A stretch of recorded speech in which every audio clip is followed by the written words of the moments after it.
আজকে রাতের ডিনারের মেনু দেখুন, বাসন্তী পোলাও, কুলচা, চানা, চিকেন আর এখানে আছে ফিশ ফ্রাই।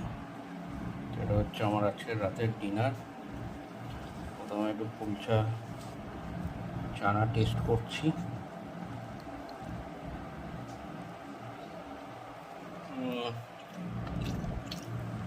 দারুণ হয়েছে। তারপর একটু চিকেনের গ্রেভি নিলাম।